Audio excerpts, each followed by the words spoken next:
آپ تو دوسرے موضوع کی طرف آتے ہیں. گزشتہ دنوں عرب لیگ کی 29ویں کانفرنس جو تھی وہ سعودی عرب کے ایک شہر دہران میں منعقد ہوئی، اور اس کانفرنس کو خادم حرمین شریفین نے القدس سمٹ کا نام دیا، القدس کانفرنس کا نام دیا کہ اسپیشلی فوکس اس کانفرنس کا جو ہوگا وہ قبلہ اول کی بازیابی ہوگی. اور میں یہ جو چیز جاننا چاہ رہا ہوں کہ سعودی عرب کو ہم دیکھتے ہیں کہ سعودی عرب اور امریکہ کے تعلقات میں بڑی بہتری آئی اور اس دور میں بڑے ان کے آپس میں تعلقات، لیکن اس کے باوجود شاہ سلمان کا یہ فرمانا کہ القدس جو ہے وہ فلسطینیوں کا ہے اور اس پر کوئی سمجھوتا نہیں ہو سکتا اور کوئی کمپرومائز نہیں ہو سکتا، اور دو ٹوک الفاظ میں ٹرمپ کو اور امریکنز کو یہ میسج گیا کہ جو سفارت خانہ انہوں نے شفٹ کیا یا جو جسارت وہ کر رہے ہیں وہ کسی طور پہ بھی عالم اسلام کے لیے ایکسیپٹیبل نہیں ہے. اس کانفرنس کے تناظر میں اور اس کو القدس کا نام دینا، اب اس کو کتنی اہمیت دیتے ہیں؟ میں سمجھتا ہوں ڈاکٹر صاحب دو ایونٹ بڑے اہم ہوئے ہیں سعودی عرب میں پچھلے ہفتے میں. ایک میں ہمارے وزیر اعظم اور آرمی چیف دونوں شریک مشترکہ مشقیں.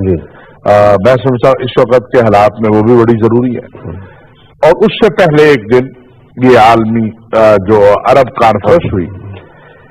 اس وقت اگر ڈاکٹر صاحب آپ دیکھیں تو سارے کے سارے جو مسلمان ہیں 1 ارب 70-80 کروڑ، ان کے دلوں کی دھڑکنیں جو ہے وہ دو چیزوں سے اوپر نیچے جا رہی ہیں. ایک حرمین شریف ہے مکہ اور مدینہ، اور ایک القدس. آپ دیکھ رہے ہیں کہ روز سعودی عرب میں میزائل حملے ہوتے ہیں. الحمدللہ سعودی عرب کی فورسز انہیں ناکام کر رہی ہیں. اسی طرح ڈاکٹر صاحب آپ نے دیکھا کہ چند ماہ پہلے القدس المسجد اقصی کو جو ہے تالے لگا دیے گئے تھے. اس وقت بھی شاہ سلمان نے بہت بڑا کردار ادا کیا تھا، اور یہ بات دنیا کو باور کرائی تھی ٹرمپ سے لے کر باقی لوگوں تک کہ اگر آپ یہ کام ہوگا تو پھر کوئی چیز بھی اپنی جگہ نہیں رہ سکتی. اس کے بعد ڈاکٹر صاحب یہ جو امریکہ نے بہت خوفناک کھیل شروع کیا ہے، اور وہ یہ ہے کہ ٹرمپ اپنا سفارت خانہ القدس شریف منتقل کرنا چاہتا ہے اور بار بار تائید کر رہا ہے. تاثر یہ دیا جا رہا تھا کچھ قوتیں جو مسلمانوں کو لڑانا چاہتی ہیں، جو مسلمانوں میں اختلاف پیدا کرنا چاہتی ہیں، جو مسلمانوں میں انتشار چاہتی ہیں، وہ یہ تاثر دینے کی کوشش کر رہی تھی کہ فلسطین کے مسئلے پر عالم اسلام اپنے موقف سے پیچھے ہٹ گیا، اور بالخصوص سعودی عرب پیچھے ہٹ گیا. محمد بن سلمان کے ایک انٹرویو کو جسے توڑ موڑ کے پیش کیا گیا اور مناسب الفاظ استعمال نہیں کی گئے اسرائیل کے حوالے سے، اس سے یہ تاثر بنایا گیا کہ سعودی عرب اور اسرائیل کے درمیان تعلقات اور قربتیں بڑھ گئی، لہذا اب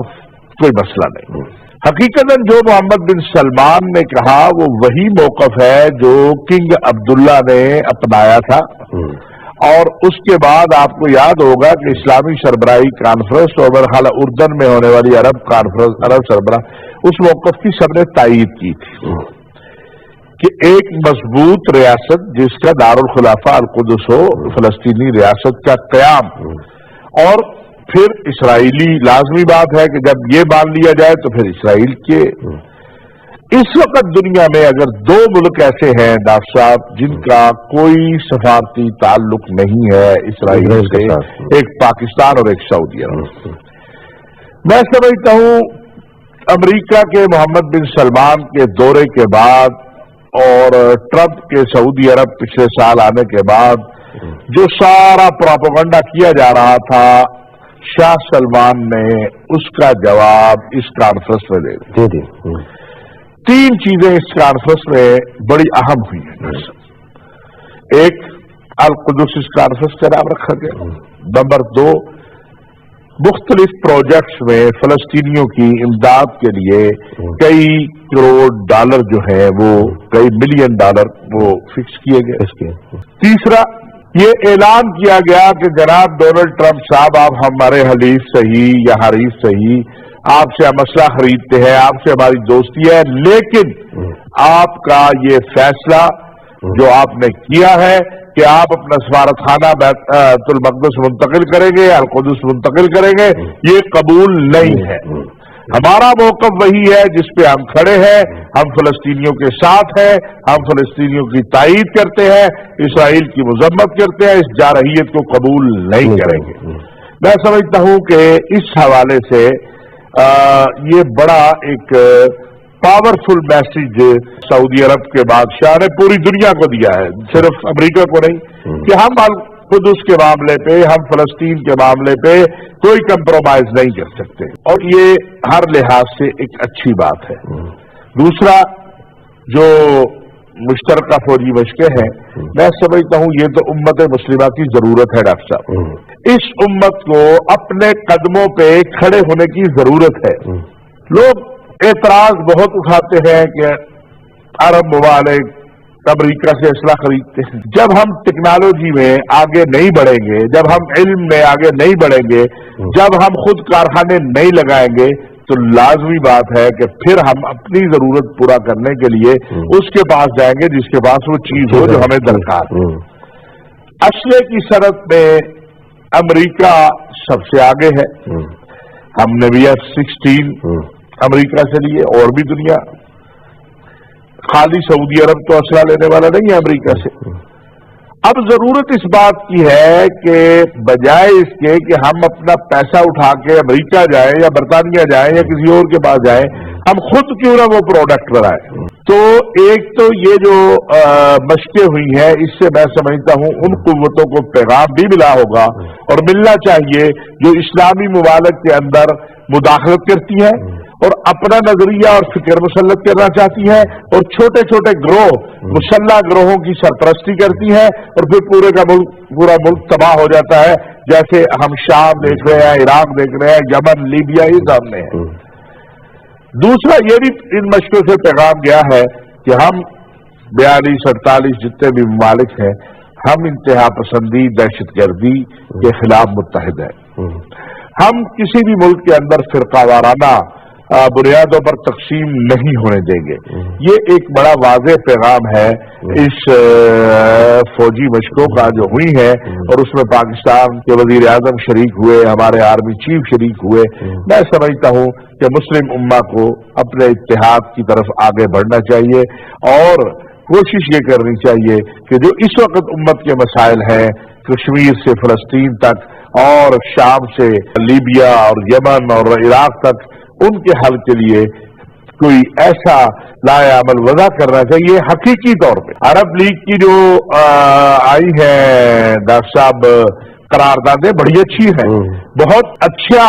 میں سمجھتا ہوں بیان کیا ہے، جو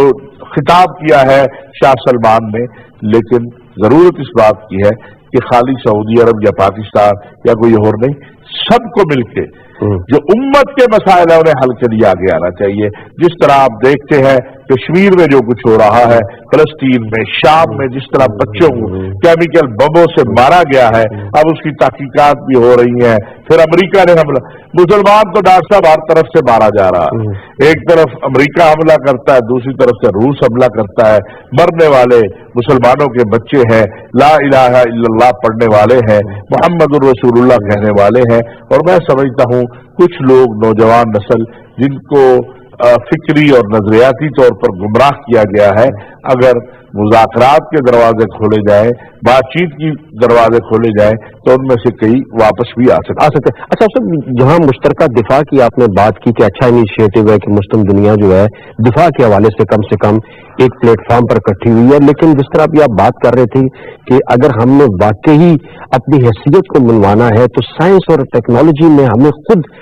توجہ دینی ہوگی، اور تعلیم تحقیق کے لیے بھی اسی طرح جوائنٹ ایفرٹ کی ضرورت ہے۔ اور اگر سعودی عرب جیسا ملک جو وسائل سے مالا مال ہے، یا عرب باقی ممالک جو ان کے پاس بہت وسائل ہیں، کہ OIC کے پلیٹ فارم میں ایک سائنس اینڈ ٹیکنالوجی کا پلیٹ فارم بھی موجود ہے کہ سائنس اور ٹیکنالوجی کے لیے، تعلیم اور تحقیق کے لیے بھی اسی طرح کی کوشش کی جائے جیسے یہ دفاع کے حوالے سے کی گئی ہے۔ بالکل ڈاکٹر صاحب، اس کے بغیر آپ آگے نہیں بڑھ سکتے۔ ابھی دیکھیں نا، سعودی عرب نے امریکہ میں جو معاہدے محمد بن سلمان نے کیے ہیں وہ کیا ہے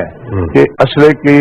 کارخانے اب سعودی عرب میں وہ لگائیں گے, F-16 کا کارخانہ لگے گا, اور اس طرح باقی جو ہے. تو اگر آپ خود اپنے بچوں کو تعلیم کے میدان میں سرپرستی کریں اور وہ اس قابل ہو جائے کہ وہ ٹیکنالوجی کے میدان میں اور اس نئے جو دنیا کا ٹوٹلی ڈفرنٹ نظام, کمپیوٹر کا نظام آ گیا, اس نظام میں وہ خود جب آگے بڑھیں گے تو بہت سی محرومیوں سے ہم دور ہو سکتے ہیں اور بہت سی کامیابیاں ہم پا سکتے ہیں. بہت شکریہ سر. ناظرین, اس کے ساتھ ہمارا آج کا پروگرام اسلام اور اس سے حاضر اپنے اختتام کو پہنچا